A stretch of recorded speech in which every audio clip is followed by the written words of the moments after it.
Welcome one, welcome all to the greatest show of them all, volume 103 of the NFC East mixtape, which you can listen to on any one of SB Nation's NFC East blog podcast networks. I'm struggling to speak because my face is being attacked by allergies. You can also watch this on the Blog and the Boys YouTube channel, the Bleeding Green Nation YouTube channel. Make sure to check out all of the NFC East content all throughout the SB Nation universe.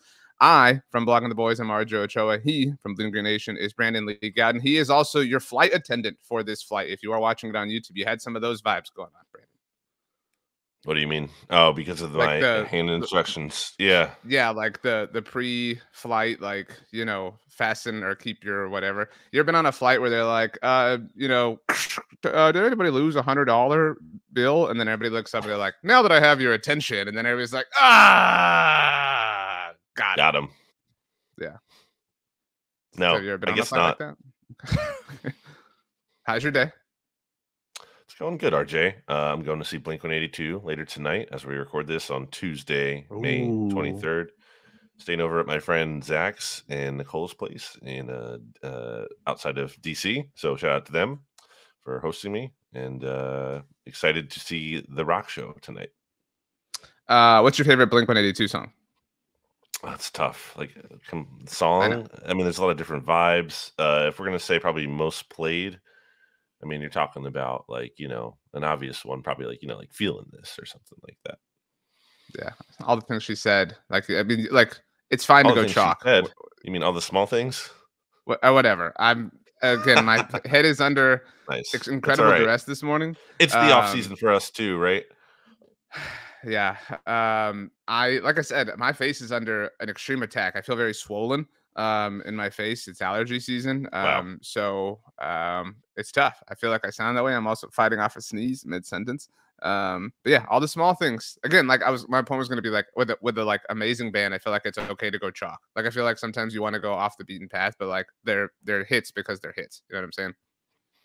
Yeah, and unlike some other bands who might have deep cuts, a lot of Blink songs are only like 2 or 3 minutes anyway. They're short, so they're kind of like they almost all could be singles in terms of like their catchiness and their it's pop punk. It's made to be popular and fun. That's all I've got. I'm not a big concert goer. Have I ever told you? I don't really like concerts. Like I think I've been to maybe 3. I don't love them, but like I feel like if you like a band, I like a band, I'm gonna go see them. And I've never seen Blink-182 when it comes to their full original lineup. I saw them back in 2016 when they had Matt Skiba from Alkaline Trio filling in for Tom DeLonge, but Tom DeLonge is now back in the band for the second time after their second breakup. So I'm excited to see the original lineup. That's cool. Very happy for you. Very excited for you. If anybody likes or does not like concerts, let us know with the hashtag mixtape concert. Kind of an appropriate hashtag, maybe the most appropriate one we've ever had with regards to the mixtape. What we're going to do today is your idea. I suggested like 6 ideas that Brandon shot down. So I just wanted to be clear, like if this episode sucks, it's on you. We are recording That's it a bit not fully earlier. True. I did say one of those I think we should do in the future. Yeah, but you said it because you have some like personal bias involved there. But anyway, we'll get to that one down the road. I do think we should mention, because I don't know if you guys talked about it on BGN Radio. We haven't really talked about it at BTB. This will be really old news by the time this episode drops, but the Thursday night football flex scheduling thing, we like to look at the tiny little quirks of schedules. I talked about this on Monday Football Monday with Jeremy Reisman and Rachel Prevet from BGN Radio. But this stinks. Like this sucks. Like I'm really mad about this. Like I'm really not a fan of this whatsoever. I can't imagine that you are. But I mean, this just is dumb. There ended up being more time, I guess, than I thought in terms of like it needs 28 days notice, right, to flex those games. Correct.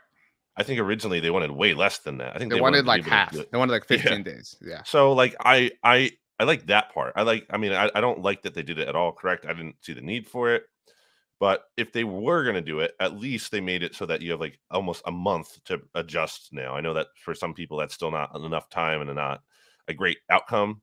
But the first proposal, wanting it to change on such short notice, was just like downright untenable. Like, that's not even just realistic at all. This one is still annoying and not good, but it's at least somewhat more acceptable relative to that. So which is probably why they leak out that first one and then they come up with this. So then it makes you feel like, oh, at least it wasn't as bad as it possibly could have been. So there I am falling into the trap of that. I saw Florio had a tweet that was I'm paraphrasing, but it was like, there's something kind of not cool about the NFL releasing the full schedule. What was like 3 weeks ago. And I'm sure there were a lot of people such a big deal of it. Primetime right. event. Get your tickets And then now. Yeah. that's what I'm saying. Like there were a lot of people who probably bought tickets for this window of time is basically the month of December. People who bought tickets for that and did all the other like arrangements or whatever. And that's the thing. Like I'm not the only person who's ever like been to an NFL game, but like just using my own personal experience, like this would stink, dude. Like imagine you make like all this effort, you know, and it's not just like the football game that you're going to, but like if you're going to a city or something like that, you're planning, maybe you're going to go to a concert, you know what I mean? Like on a Saturday night or whatever, like you're going to go to some restaurant or something you've really been wanting to try. College football game potentially. Yeah, like I went and saw a Bruins game when I saw the Cowboys in New England and stuff like that. So like you're tailoring your entire trip around the scheduled time, and then it doesn't happen or it gets moved and adjusted. Like that would really stink. And so I feel for people who are inevitably going to have to go through that. Who will be the first NFC East team to experience this? Well, it's funny you bring that up because I did want to like try to guess. And I talked about this with Jeremy. I don't know if you listened to Monday Football Monday. So I don't think you were traveling. I didn't get a chance to listen yet. I'm behind because I'm. That's super hurtful, but whatever. So the Thursday night football slate for weeks 13 through 17, which are the games that are eligible to be flexed out of, kind of stinks. Like, I mean, you can kind of see why they want to protect themselves here. So the first game is actually the Seahawks in Dallas. There's very little chance that the NFL flexes out of that. Obviously, that's 7 days after Thanksgiving. Week 14, Thursday night football, Brandon. We've got the Patriots in Pittsburgh. Do you really want to watch that game? No. That week, the Eagles are in Dallas on Sunday Night Football. So that game's not moving. You know what I'm saying? The Giants, for what it's worth, play the Packers on Monday Night Football. So again, they're not moving either. Week 15, Thursday Night Football, so eligible to be moved out. We've got the Chargers in Vegas. Boring. Like, do you really care about that? I love it. That next week, love that game. Ooh, we've got the Eagles in Seattle. That's a noon game right now. Like, couldn't you see that maybe being so? Like, let's live in that example. Say you find out a month out that the week after playing a road Sunday night game, the Eagles then have to travel across the country for a Thursday night football game because they got flexed in. That would stink. Yeah. Like beyond all of the other things, like there's so many things about this that stink. It's incredibly unfair. A really big disadvantage to the Eagles. And it's really unfair. Like there's both fair and unfair, or there's no fair. But like, imagine you play the Eagles the next week, like after the Seahawks game that we're talking about hypothetically here.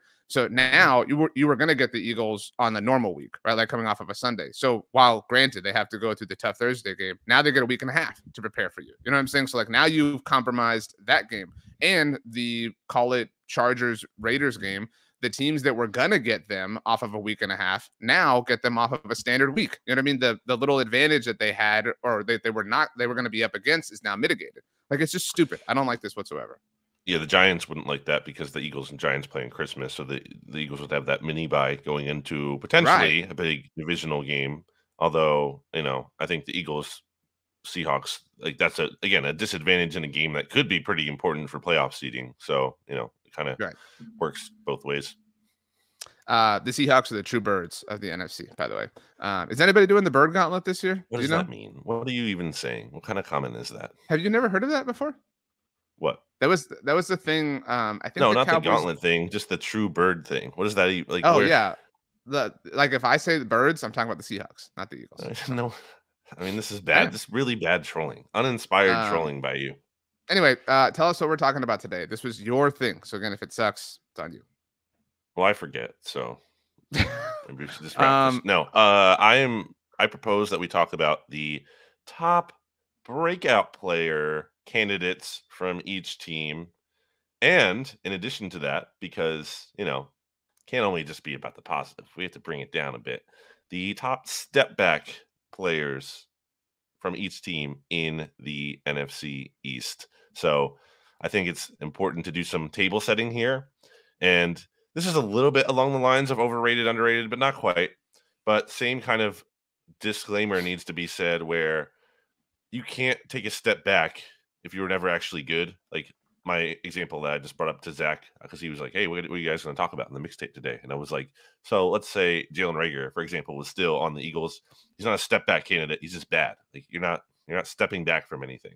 Um, and likewise, if you're already established and you're great, I don't think you can break out again. So you've already broken out. So we're trying to find the next great players in the division is the goal, and the players who kind of might be on their way out. So Micah Parsons can't break out, to your point. Unless if you can pick him, but you're picking him to have like a 25 sack season, or you've got to break ridiculous. Like you have to do something contextually that is breaking out relative to where you currently are. Mm-hmm. Okay, are we ready to start? Sure. So we're gonna do breakouts and step backs. Did you pick the term step back because you've got the NBA Finals on your brain? Step back. No, I did a little bit of gambling though from our friends at DraftKings, and no took the Nuggets, took Jokic. I actually have been betting on the Nuggets and it's been working out for me, so nothing too big. Kind of playing with house money at this point. I think it's amazing that they had never swept a series ever. That's amazing to me. Like that's really hard to do. But like over how many years? Like that's just wild. It's just so hard though. You just like don't really, I can buy the no finals thing, but like I also thought it was really poetic that they made their first NBA Finals ever on the day that Carmelo retired. It was just like really nice poetry. Sure. Okay, so let's start. Will LeBron James retire this offseason, Brandon? No, he's not. He wants to play with his son at some point. It's very obvious. I know. Philadelphia Eagles. We'll start there. I think there are some very obvious breakout candidates in terms of like media. You're going to see a lot of lists that are like the top breakout candidates. Have you already seen some of these? And this is actually one of the ones I've seen. Nakobe Dean, RJ. I think he's primed to break out. Huh? Not hard to break out. Like again, relative to last year. That's my point. Like, also, just because of his opportunity at that position where the Eagles don't have much at linebacker. So he's going to get like, it's not like last year where they had some established veterans and, he might not just see the field because he gets beat out. Not even necessarily he was looking bad, just because there were better alternatives that were in front of him. And this year, there's like pretty much no one in front of him other than maybe Nicholas Morrow. But I mean, still, I think Nakobe Dean, the Eagles really need him to break out as part of the pick here, because if they do not have that, then they're going to have maybe the worst linebackers in the division. Not that it's a great division of linebackers, but Nakobe Dean, everyone thought he was a steal last year. I've kind of pumped the brakes on that a little bit from the standpoint that he fell for some kind of reason. I don't know what that reason is fully, but I think it's not like, I'm not to the point where I think Nakobe Dean's going to come in and be like an all-pro, Pro Bowl player from the jump. But I do think he can be a nice starter at linebacker, which would constitute a breakout from him after mostly being a backup last year. And I think there's the potential for him to do it. I think that is a good pick if you're playing the game that we are, right? Like, again, if you're looking at variables and things like that, like who can break out, like it's, again, the floor is, or the bar is very, very, very low. You know what I'm saying? So like you don't have to do a lot. And I think there tends to be like name fatigue, like people like we talk about like flex scheduling, like national broadcasts, like they love to kind of hit the hits, you know what I mean? Like they'll talk about like the big name guys, but they love to kind of talk about that diamond in the rough. So couldn't you see like the Eagles on Sunday Night Football and like Chris Collinsworth going on like a little spiel about Nakobe Dean and like, he was breaking down his tape like during the week, whatever. Like you could kind of see that, and that like elevates a person. I think that's a really good pick. So kudos to you. Again, Collinsworth also really likes like a specific skill that someone does, I feel like. And Nakobe Dean kind of had a reputation for being a good blitzing linebacker, even though he's an inside backer. He's not like coming off the edge in college. So I could see, Nakobe Dean coming on a blitz or two and being like, yeah, that's what he did at Georgia. He came on those blitzes. So yeah, that's true. And then like that's like, again, like that's a like a port into the Georgia thing. You know what I'm saying? And like you could see like somebody taking it and then being like, and I tell you, these Eagles, they got all them dogs. Players, You know, and then like you could see like Combs being, I thought I saw Kirby Smart on the sideline over there. You know what I mean? Like it's just like the narrative. You could also see the graphic too, like, you know, or you could just draw it with the telestrator, like, oh, this guy's a Georgia player. This guy's a Georgia player. That's so gonna happen around everyone. Yeah. Okay. Okay. Are you ready for my breakout? I think we should like kind of okay. So mine is also a Georgia Bulldog. And again, playing the game, low bar to clear kind of thing. This is a more unique one, but DeAndre Swift. Because DeAndre Swift succeeding interesting. And I think that the level of success is not even necessarily going to be like super large from a volume standpoint, but it will feed the like how we did it again, how we pulled him off. Can you believe how he traded like nothing, pennies on the dollar for him? I'm sure you've like studied this throughout the time he's been an Eagle, but off the top of your head, do you know his career high in rushing touchdowns? DeAndre Swift's career high in rushing touchdowns? Yeah, in a single season. I'm gonna say 8. It is 8. That was his rookie season in 2020. I'm looking at it right now, so I'm cheating. Okay, well, never mind. Then each of the last 2 years, he's had 5. He has not topped 600. His career high in rushing yards is 617. Like pretty low production, and that's not like relative to name value. That's what I'm saying. Like he is a super hot commodity, and we look at Miles Sanders the last 4 years, which I think is an important kind of like context level here. Last year, 1,269 yards. Nice, I know. 11 touchdowns. Every single year that Miles Sanders has been an Eagle, he has had at least 754 rushing yards, which again would easily be a DeAndre Swift's career high. So I could see DeAndre Swift having like a quote unquote career year, and that being an important part of the analysis here.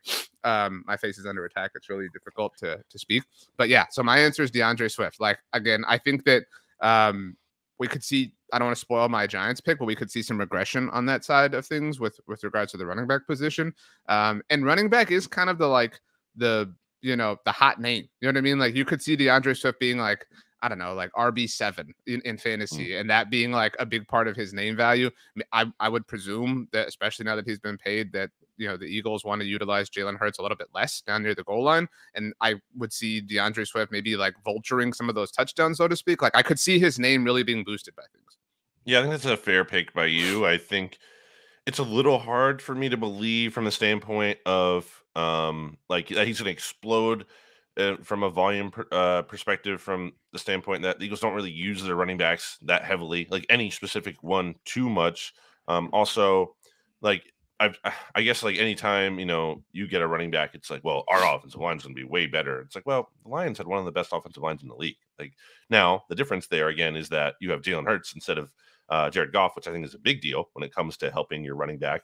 And I think Miles Sanders and other Eagles running backs have certainly benefited from his mobility. But I think the Eagles running back position as a whole has some real like boom or bust potential. I think there's a path where like Rashad Penny stays healthy. He looks like he might be like the best running back in the league next year. Like there's a path. I don't think it's likely in terms of him staying healthy because he's never done it. But like that's the ceiling of him, is he could be one of the best players at his position. DeAndre Swift could also be up there if maybe Penny gets hurt and Swift stays healthy and he's the guy and he's thriving. But there's also a really low floor. There's also an outcome where like Penny doesn't stay healthy. Swift looks like, there's a reason why the Lions moved on from this guy time and time again, and never, like, he's just fine at best, or he's making mistakes. And then what do the Eagles have behind those two guys? I mean, not a ton. Boston Scott's not like a full-time guy. Kenny Gainwell did some nice things in the playoffs last year, but that's kind of a smaller sample size. Maybe it's just kind of, he doesn't really materialize into anything. So I think there's a really low floor for the Eagles running back room, but there's also a high ceiling. So it's going to be my overall point is, if you took all 22 Eagles starters and you like laid out the like distance to gain, so to speak, to become the best player at their position, the smallest distance belongs to DeAndre Swift. You know what I'm saying? Like if everyone's starting at 0, I mean, whatever. Like either way, like that's my point. Like it's easy. Like if you want to be the best player in the NFL at your respective position, like right now the position to play is running back. That's my point. You know what I'm saying? So, yeah, that's my thought. Last thing on the backs is the usage will be interesting in factoring into the Swift part here, because I think there's debate. Like if both of those guys are healthy, who's going to lead Eagles in touches, I think it'd be Swift, but I said touches there. If you're looking at carries, I think Penny is going to be the guy. Although it could totally depend on like how they're playing and who is. I don't like hot hand. That doesn't make sense to me. I don't want to use that term when it comes to running backs. How does that make hot hand?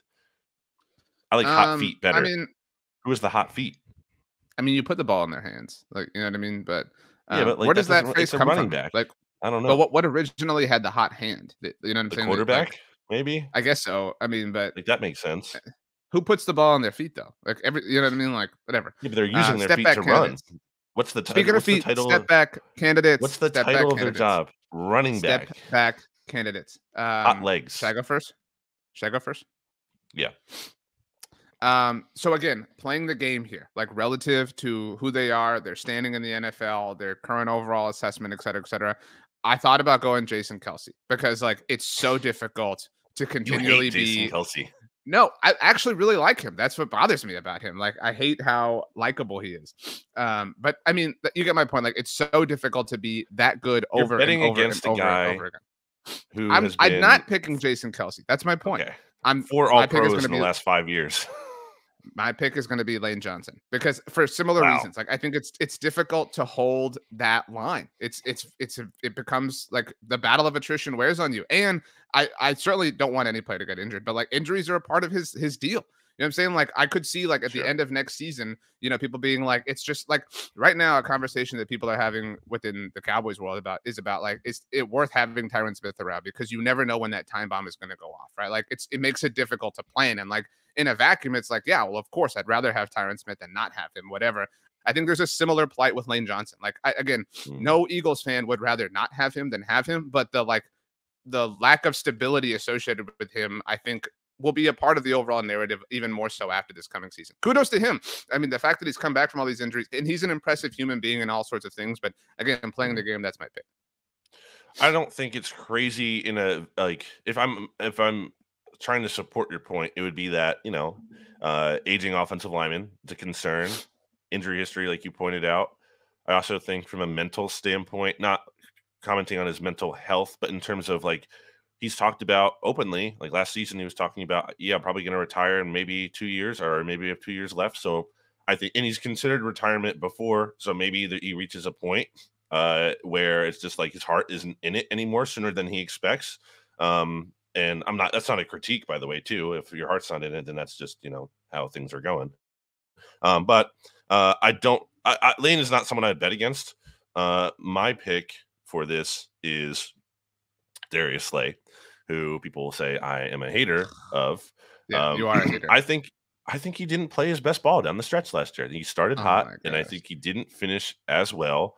And I honestly wrote down in my notes, I put like Darius Slay or James Bradberry. I believe in Bradberry more, though I genuinely do. But from that standpoint of why I wrote that, I mean, Darius Slay turned 32 earlier this year, and James Bradberry's over 30. It just seems like, you know, cornerback is going to be a position where that age might start to be felt sooner than later and not age as well as some other positions. So I don't necessarily know which one of those guys might step back. I would think I'm going to bet on Slay just because in part he's older. And I think I was more of a believer in Bradberry's season last year anyway. So I think it's very possible that one of those two guys steps back because they're aging at a position where I think, you know, it's like, I think that position doesn't necessarily age well as others do.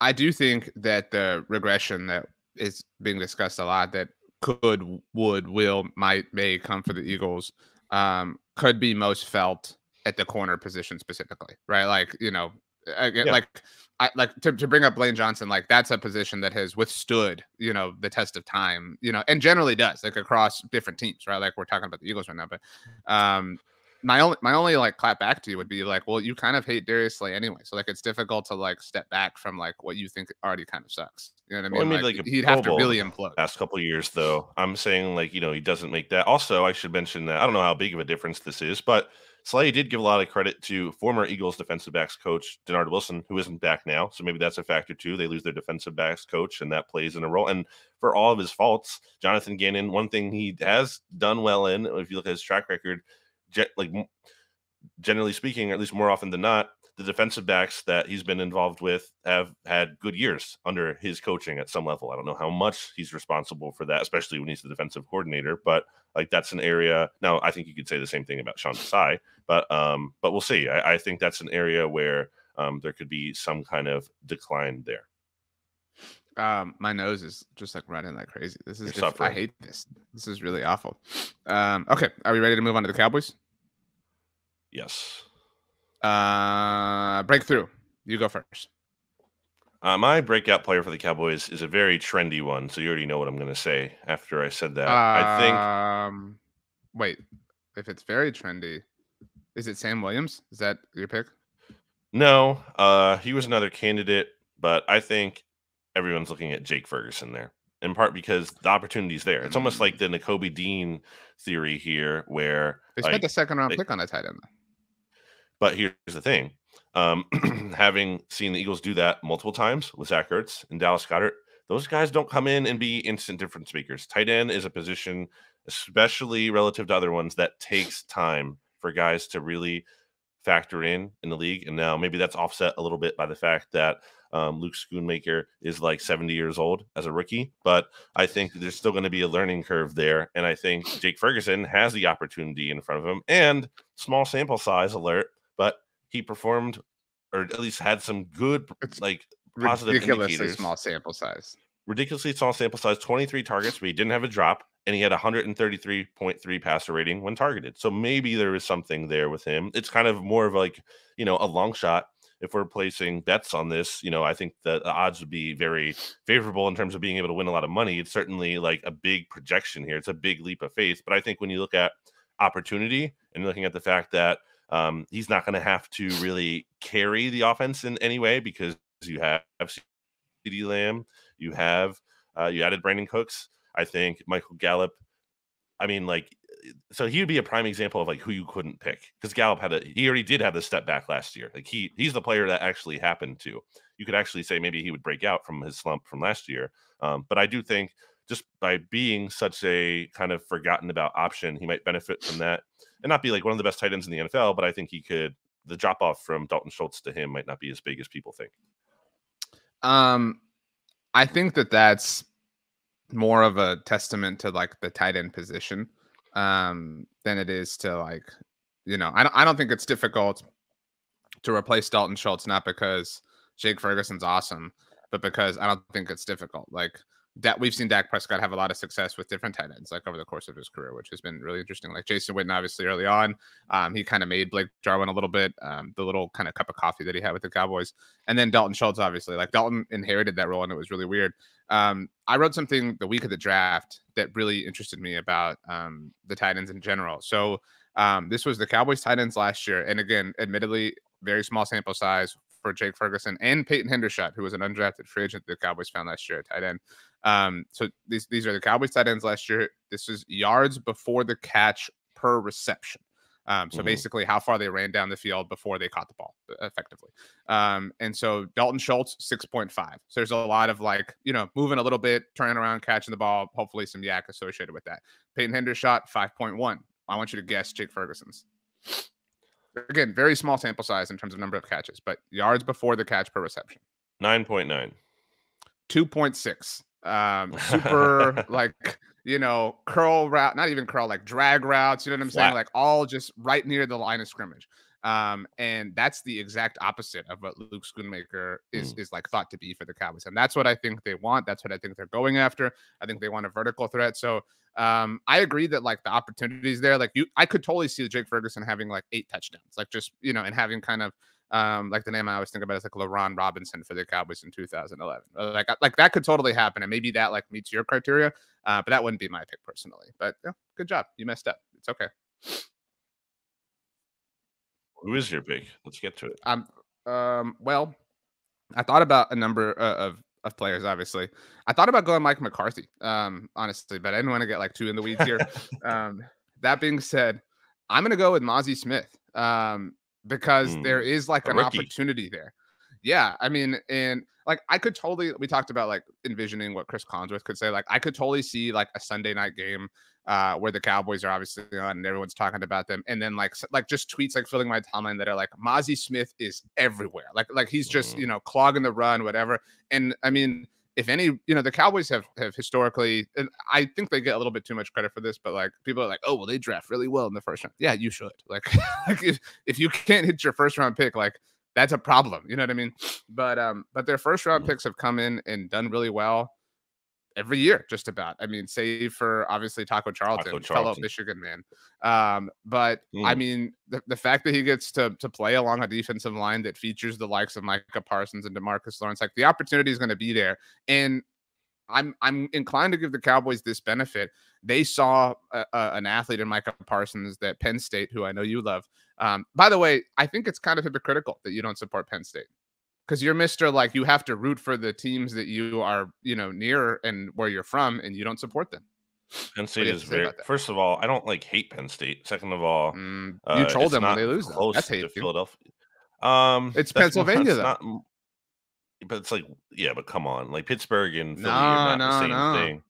No, it's not. Micah Parsons isn't from Philadelphia, and you're over here like, oh, well, he's like blah, blah, blah, blah, blah. So I'm saying, like, I think I've said this to you before. The distance between Pittsburgh and Philly is like the difference between Philly and Boston. Anyway, but the Cowboys saw an athlete in Micah Parsons that Penn State didn't utilize the way the Cowboys do, obviously. And that a similar sort of thing has happened here. And that, I think, has happened with Luke Schoonmaker a little bit at Michigan. Like, they're focused on playing a certain type of football that worked for them in the way that it did or didn't, however you want to define that. And so I think Mozzie Smith is the player that I think has a breakthrough. Like, I could see Mozzie Smith, like, again, fulfilling the narrative of, like, Cowboys first-round picks, et cetera, et cetera. Like, the opportunity for the story is there. I think it's going to be hard from a standpoint of, I think he could play well, but it's going to be hard for that to really materialize into hype from the standpoint of his aesthetic. Talking about a guy here who had half a sack in like, I just don't know that even if he's playing his role well, I don't know that the flash is going to be there to kind of constitute a breakout.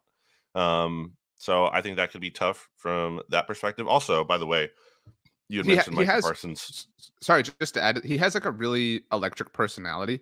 And I say this like as right now behind you on my screen, Gerald McCoy is on Good Morning Football. Like he's not quite like that colorful of a character, but like I could see him having some like buzz clips, whatever. Like except like again, I think the overall package is there for him to become a household name, so to speak. I think that with Parsons, one of the most overrated storylines, and I think I've brought this up before on the podcast, specifically when it's come to like Tony Pollard in the slot.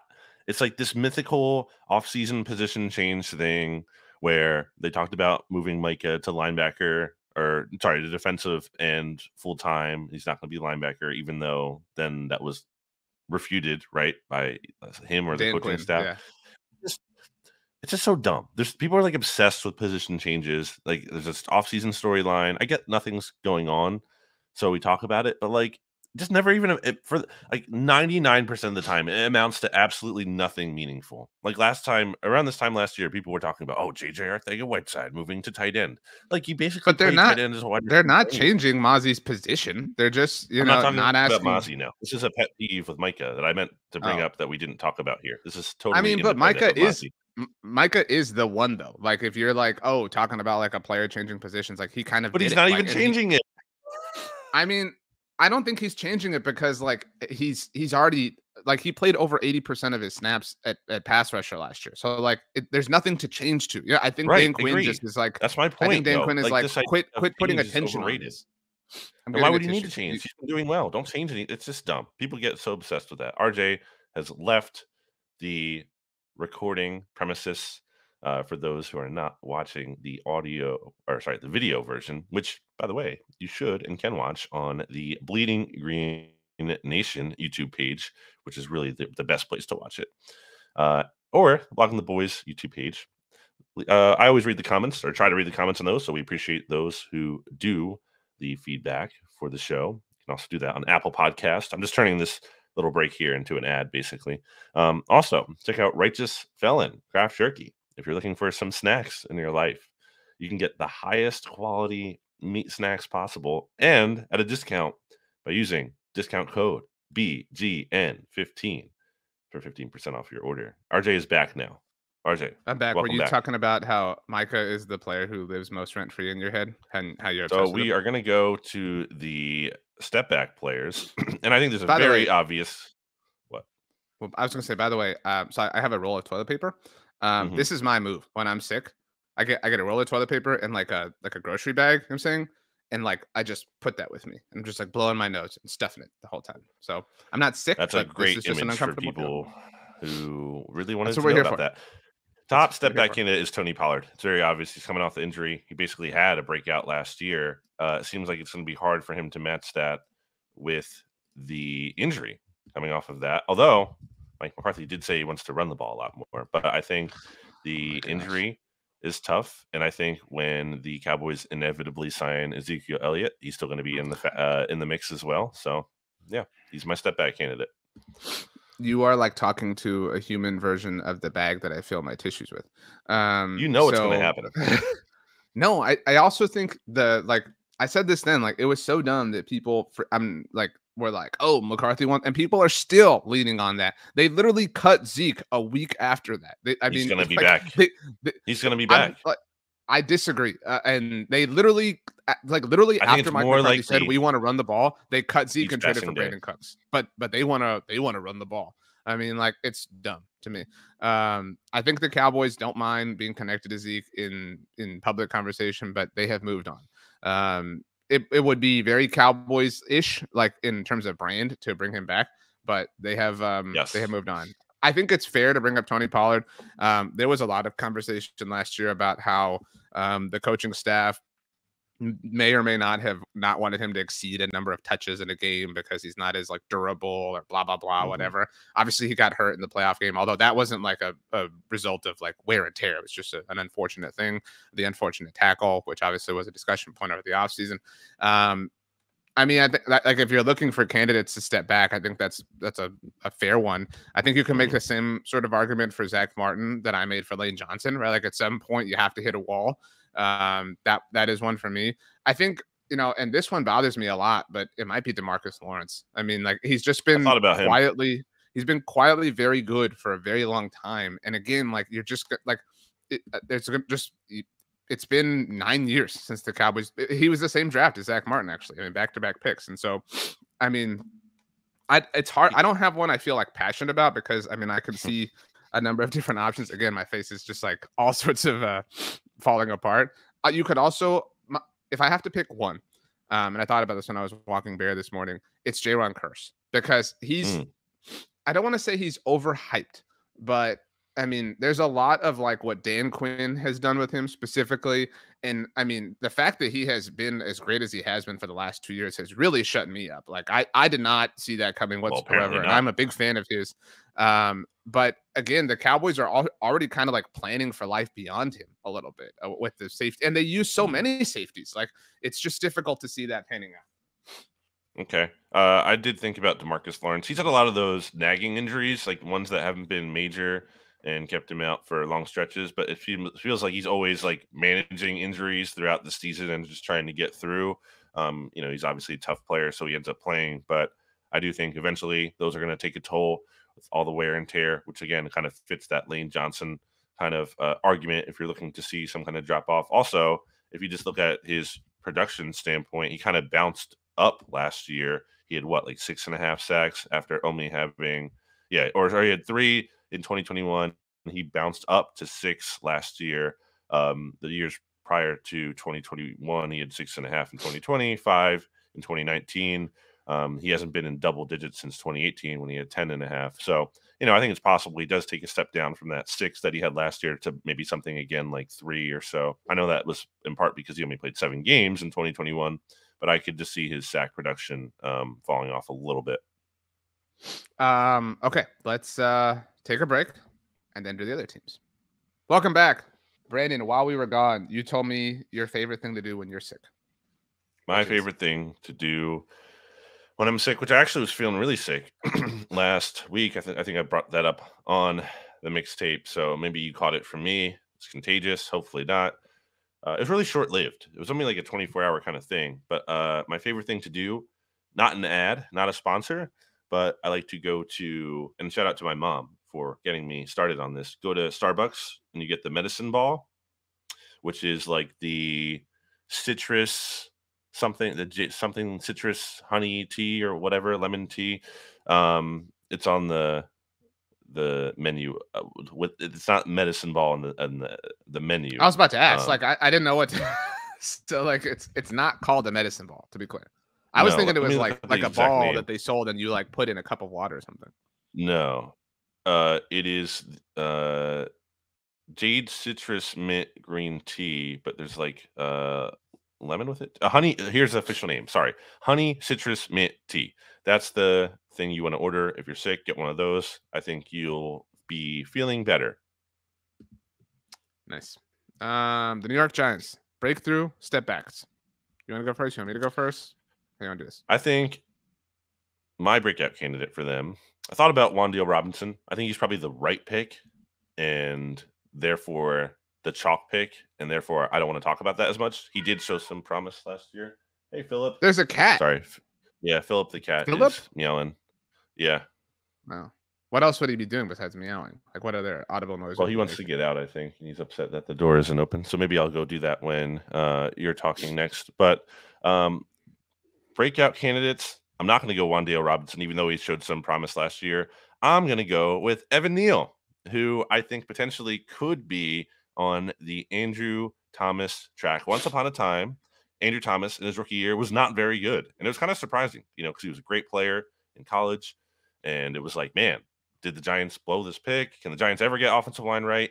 And he had a rough rookie year. He only ranked 63rd out of 86 offensive tackles in 2020. But he quickly has clearly become, in, like, I think you could argue he might be the top left tackle in the NFC East as a whole, one of the best in the NFL. He was like the third graded offensive tackle by PFF last year. So different people, doesn't just because Andrew Thomas did it doesn't mean Evan Neal will definitely do it. But I liked Evan Neal coming out of Alabama. Some people thought, there's Philip again. Some people thought he could be like the top prospect last year, especially in a weak quarterback draft. He was not.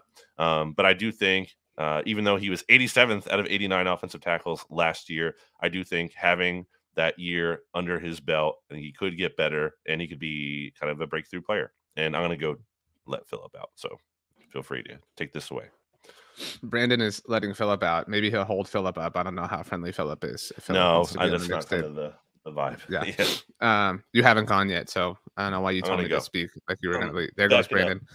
I guess I'll turn my anyway, off. I don't know. Okay. Anyway, so Brandon's camera is off. This is just, we're really putting this episode together with duct tape and twigs and glue and things like that. I think that's a good pick.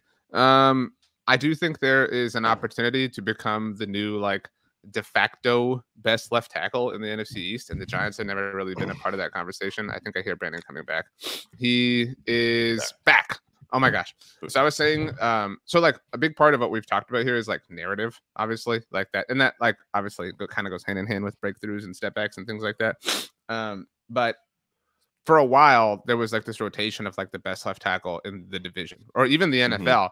And it was Jason Peters, Tyron Smith, Trent Williams, right? Like, and the Giants never had a piece of that. Like, you could see them having like the best left tackle. You said it, like the best left tackle in the NFC East, and that being like on its own what like propels this take. Yeah, so Evan Neal, my top break. I mean, like, come on, he's Alabama offensive lineman. I just think let me look up his age real quick. I should have looked that up before. Is he especially young? He's only he turned 22 in September. He turns 23 in September. So, some more experience, some more growing into his body a little bit more. I think he takes a step forward. Not saying he's going to be like an all-pro player this year. I don't think that. But I think he doesn't need to. If he becomes a good starting right tackle, that's a big jump. And when's the last time the Giants had two good starting tackles? Been a long time. So that'd be a big deal for them. Maybe not ever in our lifetimes. Like what we would deem as good. Like they've had serviceable tackle play. That's a good pick for like the Super Bowls. Like David Deal starting a tackle. Will Beatty was there. They had more notable like interior play. Like Sean O'Hara is like the name everybody remembers. And who was? It's not Sean O'Hara that's Tom Coughlin's son-in-law, right? I thought it was. because they like, and for the younger crowd, their Super Bowl team, at least one of the Super Bowl teams, had a starting guard that was. Thank you. I was like, yeah, he is literally Tom Coughlin's son-in-law. So that I feel like that was not made a big enough deal. Like, I'm not saying that he wasn't a good player, but like that was a weird thing that really happened. So wow. Okay. I'm not feeling what? What did you say? What were the words you said with your mouth? I was going to go to my step back, but I guess you didn't say your breakthrough. No, I didn't. Breakout. So mine is gonna upset you, I think. Do you hear me? Am I here? Yeah. Can you hear me? Yeah, I can hear you. How you doing? Good. How are you doing? My breakthrough, again, playing the game, contextually speaking. It's not a game. This is real life, RJ. This is life or death. Daniel Jones. Like, I could see Daniel Jones, but like having a more like, so we've done this exercise I don't know how many times. Where does Daniel Jones rank as far as NFC quarterbacks are concerned? He's in the top 5, is he not? Sure. Like, I mean, like, I think the top 5 default, yes. It's Hurts, Dak, Cousins, Goff, and Daniel Jones. Like, no, right now has to be above Daniel Jones. I mean, okay, well, he's flirting with the area. Like, let me put it this way: would you rather have Daniel Jones or Matthew Stafford? I mean, it's hard to know, but I mean, I'll probably. The fact that it's hard to know. Situation. Yeah, like, well, I mean, it's hard to know Stafford's injury status. I mean, I don't know if he's healthy. Then I'm going to take Stafford. So I don't think this is fair to do, but it is somewhat helpful. So Josh Allen's first season as a full-time starter was 2019. Obviously, they drafted him in 2018. He only played in 12 games, though. So if we're looking at full body of work seasons, in 2019, he threw for just over 3,000 yards, had 20 touchdowns, 9 interceptions. Then next year, 2020, that was the year the Bills lost the AFC Championship game, right, to the Chiefs. The next year, Josh Allen had a big time jump, went to 4,500 yards, literally doubled his passing yardage by 50%, threw 37 touchdowns compared to 20, and only 10 interceptions despite throwing 9 the year before. Obviously, there was all the talk, like that was the improvement in accuracy as well, went from 58.8% completion to 69.2% completion. So like, I could see not Daniel Jones having that kind of bump, but like, we fully acknowledge that Brian Daboll is working magic, and the fact that he got what he did out of Daniel Jones is impressive, and the bar is low to clear as far as elite quarterback play in the NFC. Like, I could totally see Daniel Jones, like, they're committed to him, like Brian Daboll is committed to him, like he has a full level of investment in him. Like, I could totally see Daniel Jones becoming like Eli Manning, so to speak, which I mean as a compliment here, not as an insult. We normally I mean, he better, because they've given him more things to work with. There needs to be a step up from last year to this year in terms of his situation. But for my step back player, I have Daniel Jones, because I think you can easily make the case for it, in the standpoint that, and shout out to good friend Jimmy Kempski here, who did his recent NFC hierarchy rankings, and there was some good notes in there about Daniel Jones, the most conservative quarterback in the NFL last year in terms of intended average air yards at 6.3 yards through the air per throw, and then quote unquote air yards to the sticks. On average, his passes landed 2.8 yards short of the sticks. The Giants offense didn't hit big plays in the passing game last year. They had 28 passing plays of 20-plus yards. That was the fewest in the NFL. Okay, now you can be like, well, they added Darren Waller. They added Jalen Hyatt. There's going to be an uptick in those plays. And I agree that there's the upside for that. But here's the thing. Daniel Jones' turnovers were way down last year. And it's probably not unrelated to him being suddenly really conservative. So the trick here is going to be managing the turnovers relative to the big plays. Obviously, if they can get more big plays, and there's going to be some uptick in turnovers, but it's to what extent. And I think if you look at Daniel Jones' track record, well, you could worry about it might be a big extent, and he might be a quarterback who needs to play super conservative to really keep those down, or else he is fumbling a lot again, or else he is throwing a lot of picks. So I actually have him taking a step back simply from a standpoint of, I think it's going to be hard for him to keep the turnovers down like he did last year, as he's challenged to do more, until we see it happen. So I think that there's a teeny misconception about his turnover thing, and the fact that like he was way down last year. Do you know how many interceptions Daniel Jones threw in 2021? So not last year. I mean, the interceptions haven't always been the killer for him as much Just as the play my game. Play my game, please. yeah, How but the many fumbles have interceptions? been a huge issue though. Play my game, please. How many interceptions did he throw in I'm looking at it 2020? right now. So he had 7 in 2021, but that was in He 11 games, mind you. Right, that's fair. He had 5 last year, right? So, okay, and similarly, from a fumble standpoint, now 11 games versus 16, which is fair to say. In 2021, he had 7 fumbles. Last year, he had 6 fumbles. So, Mhm. like again, like the like, whoa, he literally cut down by 3 turnovers. Like, you know what I'm saying? Like, which are substantial, but like it's not like he went from like Jameis Winston to, like whatever. I mean, you know what I'm Mhm. saying? Like, and so I think that we make a little bit too much out of that molehill into a mountain. Even the fumble number, like the fumble number was obviously ridiculous. His rookie season led the NFL with 19, and then he cut that in half, and which isn't hard to do. But the next year he had 10. So like we have seen improvement in the fumble category, we have seen improvement in the interception category, and we've seen that improvement even prior to Brian Dable's arrival. So again, like I think Daniel Jones is we acknowledge he is athletic. He now has maybe the best supporting cast that he's ever had. He has the best coach and play caller he's ever had. He has the best defense he's ever had. He's in a position in the NFC to succeed more than he's ever been. I mean, like, I'm buying a little bit of the Daniel Jones stock. I admit that it's low, but like I'm buying it right now. Well, he So better I step disagree. up because if he doesn't, then they just give a big contract to a player who it could be not great. Who's your step back candidate? I thought you were gonna take the low hanging fruit, so I'm gonna take it. Like I'm gonna pluck this off for us. Mm. How like it has to be Saquon. I'm sorry. Like I mean, look, you and I, we have the egg on our face. Like look at us, we're a bunch of eggheads. You know what I mean? Like that's who we are. But like again, if we're talking step back, dude had 1,300 rushing yards last year. Like he had over 1,600 total yards last year. I mean, and he had 10 touchdowns last year. Like again, I would love to see Saquon succeed because he's a cool dude and like he's a fun player. And obviously I don't want the Giants to succeed, but he like I have no qualms with Saquon. But that being said, it's just so unlikely. Like he is already the exception. That you know what I'm saying? That like last year was the exception. It was similar to the Adrian Peterson 2012 MVP year. You know what I mean? Like showing up and proving everybody wrong, defying all of the odds, et cetera, et cetera. And good for Saquon. I mean, I hope somebody pays him. I hope the Giants pay him in the future. But I just really, really would not bet on this happening again. I'm not continuing to rediscover the fountain of youth, even though he's already a young player. The Giants aren't betting on it, at least to this point. I mean, they tagged him, and they've been. Right.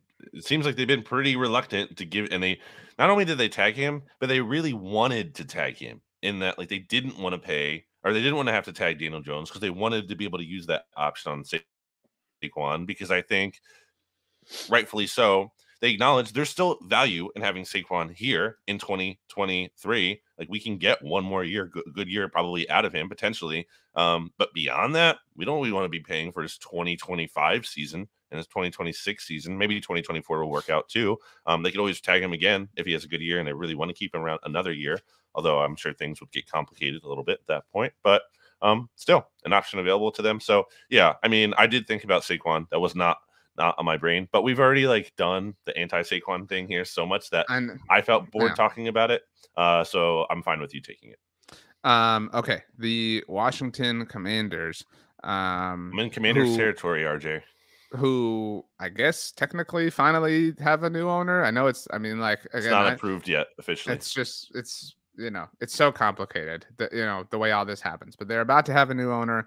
Actually a quick question before we pick these.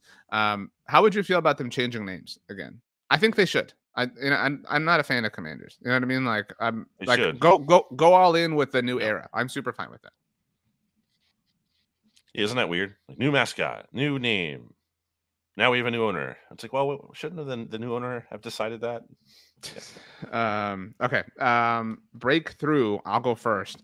Now I will say this is hard because it's contingent upon stable quarterback play, but my answer is Jahan Dotson.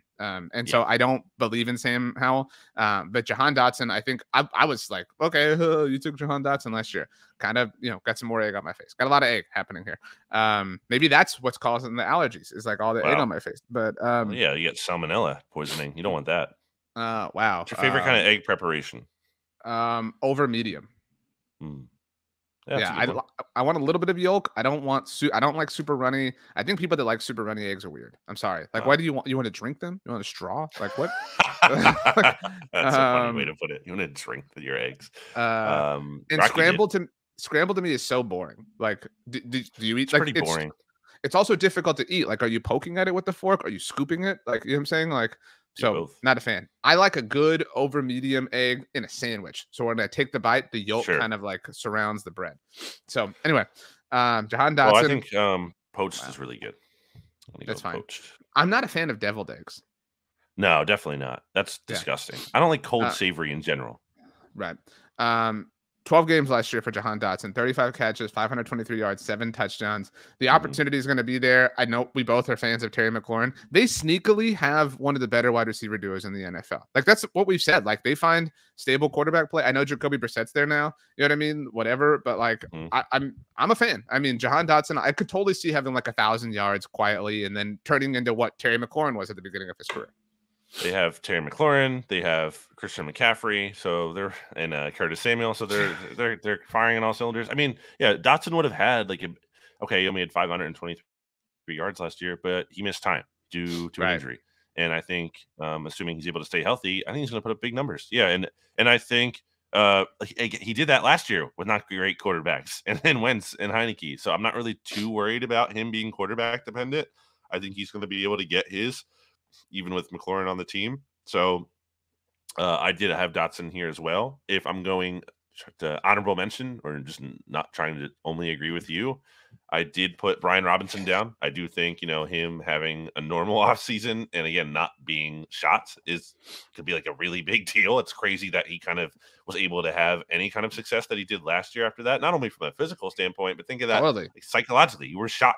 That is extremely traumatic, and could have been the end of his life. So I think being in a more normal place and kind of being on a team.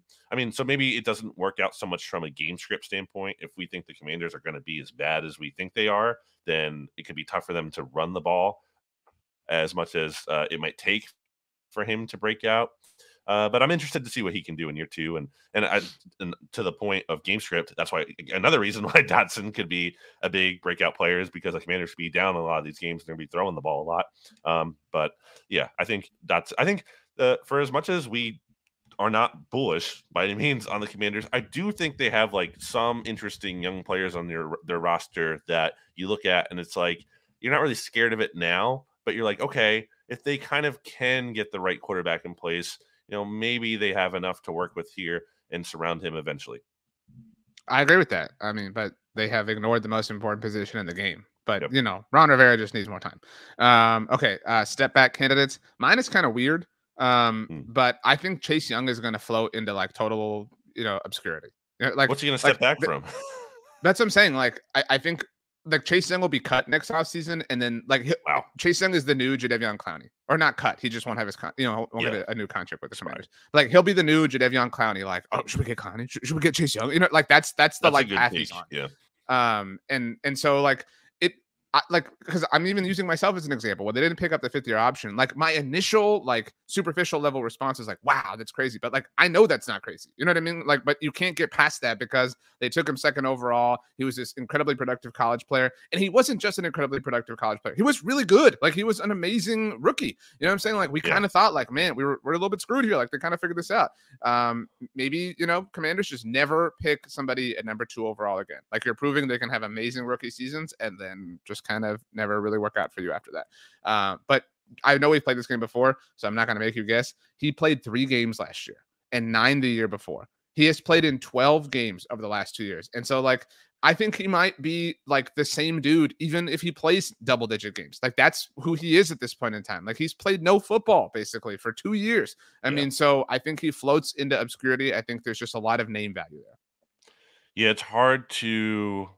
Plus, there aren't a lot of step back candidates. Like they're really bad. You know what I mean? Like it's difficult to find other people further back. I'm confident in mine, which I'll get to. But yeah, I think with Chase Young, it's impossible to give him the benefit of the doubt. You can't just talk about the pedigree. I think people get sucked into pedigree way too much. Like at some point, you have to look at the reality of what's happening now, and not just the fact that he was this high pick years ago. Like that doesn't mean anything necessarily. There's players all the time who get drafted high and then turn out to be bust. So like just because he was highly thought of doesn't mean it's going to pan out. And I thought last year the handling of his return was really weird and also very bad signal for the rest of his career. Because remember that it was like, oh, he's eligible, but he's still not practicing. And then they use that excuse one week, oh, he's sick, so he can't play. Well, But then remember, I'm sorry, they acted like he was just going to be on PUP. You know what I mean? Like, oh, this is just like a beginning of the season thing. You know what I mean? And like, it was a disaster. Yes, right? It's one of those situations where, like, I guess, like the year that or whatever that one season, Andrew Luck missed the whole year or a lot of time. Remember, like they were like, oh, don't worry about it. Like he's going to come back. It's like one of those things where they just keep putting it off. But it's like clearly Kawhi like with the Spurs that hurt me deeply. Yep, By the way, clearly Wemby, way worse. baby, let's Huh? go. Oh, okay, Wemby, no one cares. I mean, good for the Spurs. I don't really care. I don't hate the Spurs. They're fine. I feel like they're my only team that I root for that you like respect. Like, I feel like all the other teams I root for you hate on some level. Probably, yeah, probably, yeah. But I feel like the Spurs have like worldwide respect. Like there's nobody who hates the Spurs for like sound reasons. I mean, it's just like, oh, they beat my team or whatever. So yeah, anyway. I don't mind the Spurs. So I think yeah, Chase Young not in the best spot. My step back player for the Commanders is Deron Payne, because we're talking about a guy who had 11.5 sacks last year after only having 14.5 in his first 4 years combined. He could still have a good year next year and it'd still be a big step back. Like that's just, it's not just like saying he's going to step back in production, he's the step back, but it's like there's going to be, I feel like, a significant drop off from 11.5 sacks. Like if I could bet on him not having double digit sacks, that'd be a great bet. I feel like I would want to do, and a lot of people would do, because it's just hard to get to that point again. I do think you have to, I don't know Deron Payne, at all when it comes to a personal level. But looking at the history of the Washington football franchise, they've handed out some deals to players on contract years before, and it hasn't always aged well. And I wonder if there is some of that going on. A certain player like really elevates their game in their contract year, and then you kind of don't see that same drive or hunger after they get paid. So yeah, I have him dropping off after having 11.5 sacks last year. I think that's a common theme with some of the names we've talked about, is just like hitting a wall, and like that's where Deron Payne is at, right? Like you can't continue to be good or great or whatever forever. Like that just, so like any kind of regression is technically a step back, however we define that to be. So like I think that's a fair pick in that sense. I do think it's hard to pick. Like I think that like there's nowhere to go but up for the Commanders. So like even Deron Payne like regressing, I don't think is like the biggest deal. I don't think anybody's like afraid of that. Like the other hit the wall players we mentioned, like if DeMarcus Lawrence or Lane Johnson regressed, it would be like seismic for their teams. You know what I'm saying? Like it wouldn't necessarily be for the Commanders. It's just kind of who they are. I think I was looking at their offensive line, maybe like Charles Leno, Andrew Norwell. Those are like aging vets they could take. One of those guys could take. And also Andrew Norwell had some really bad games last year, especially against the Eagles. Like Javon Hargrave was like eating his lunch. So there could be some trouble there. Last thing before we get out of here and I go ice my face. This just happened while we were recording. And again, we're recording early Tuesday morning, earlier than usual. NFL owners approved the resolution to put the ball on the 25-yard line following a fair catch on a kickoff specifically. Special teams coordinators and special teams specialists around the NFL were heavily opposed to this. What's but this is the difference here from normal? It was the 20. Like on kickoffs, like so, like if there was I believe this is correct. If there was a touchback, like if the ball went through the end zone on the kickoff, you started at the 25-yard line. Now, if you call for a fair catch, it also starts at the 25-yard line. You get what I'm saying? At any point, so you can just on a kickoff. So like if you call for a fair catch at the 1-yard line or so you can't do the mortar kicks anymore, where you're trying to kick. Like, you're trying to get the ball to like the 2-yard line or 1-yard line. So they have to take it out.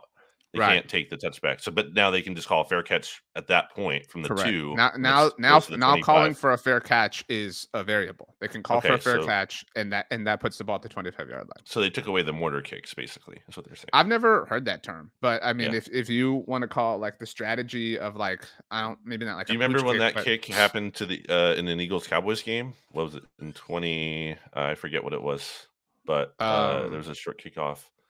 I remember Tony Pollard was in 2020 really struggling at handling kickoffs. And it was things like that. Like they were, special teams coaches were kind of like landing the ball right in front of the goal line to force him to have to bring it out because he was really struggling to gauge things. There was a game in Seattle, I think, where he kind of like foolishly let it bounce around thinking it was going to fall out of bounds or trickle out the back of the end zone, and it didn't. And then he had to pick it up and he got to like the 4-yard line out of the like chaos and panic. Now, though, to the point you just mentioned, you, Tony Pollard, or whoever can call for a fair catch and you get the ball at the 25-yard line. Yeah, I forget, what was it, 20? I forget what it was, but there was an Eagles-Cowboys game where like ball took a super weird bounce and the Cowboys recovered the kickoff. And it was just like the Eagles were not going to win that game. Maybe it was the 20. I think you're thinking of the 14. Who was the Eagles linebacker that said that they choke or whatever? No, that was in Dallas. This game was in Philly. In Philly.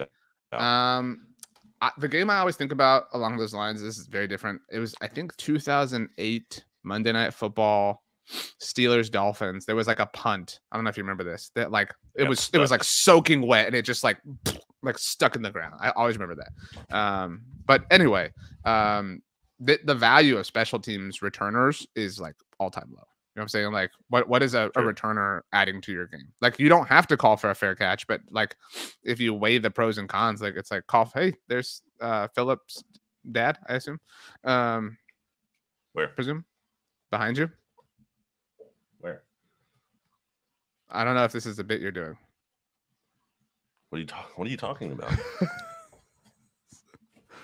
Somebody just walked into the room that you're in. I don't see anyone. I don't know if this is part of the bit. Like, you're somebody who like nobody knows where the bit starts and ends, but somebody walked in. Somebody walked in and waved. Where? Behind you. Go read the YouTube comments when we're done, and everybody, will tell you that somebody walked in. So remember the wedding? Have you ever seen the wedding photo of the couple and there's like that demon man in the middle? No.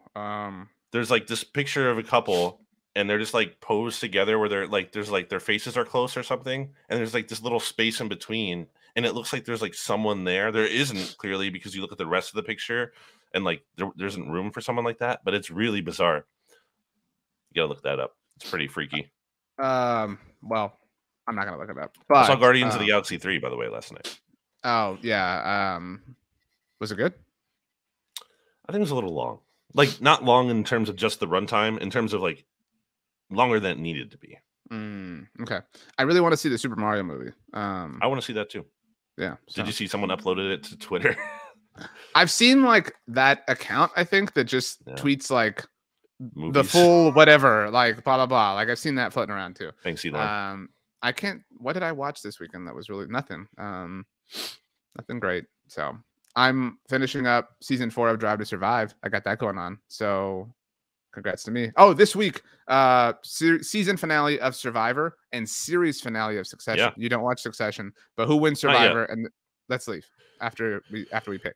Who wins Survivor? The final 6, final 5. I'm gonna say we've got Jam, Carolyn, Carson, Jamie, and Heidi. No, and Jamie's out. Oh, okay. Heidi and Lauren. Spoiler alert. And Lauren. It was last week. Yeah, you forgot Lauren. So who wins? Lauren. Oh yeah. I'm gonna say Jam. I think if Jam makes final, he wins. Like, I think Jam can sway the jury. I genuinely do want to see the Tika 3 make it, because I think that would be like one of the best. It would just be one of the best final 3s ever. And you could.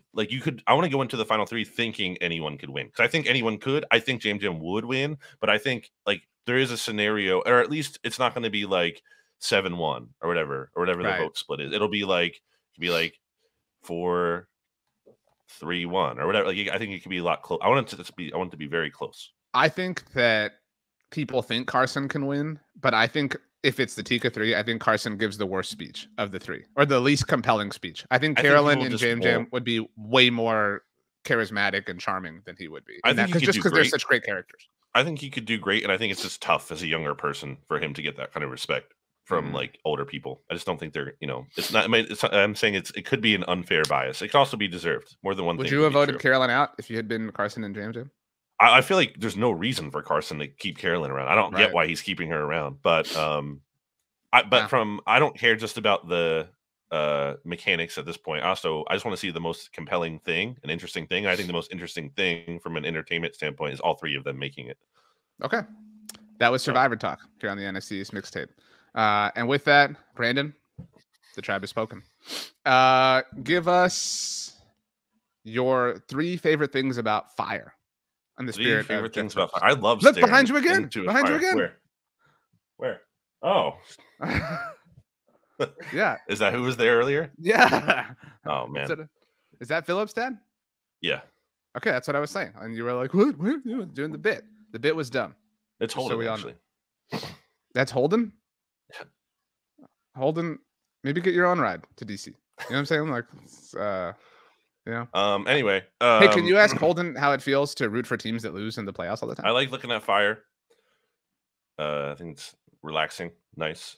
I like the smoke smell sometimes. Not like when you're like breathing smoke and inhaling in your face, but like afterwards when you like you smell your like coat after like a winter fire and it's that hearty wood or fire smell.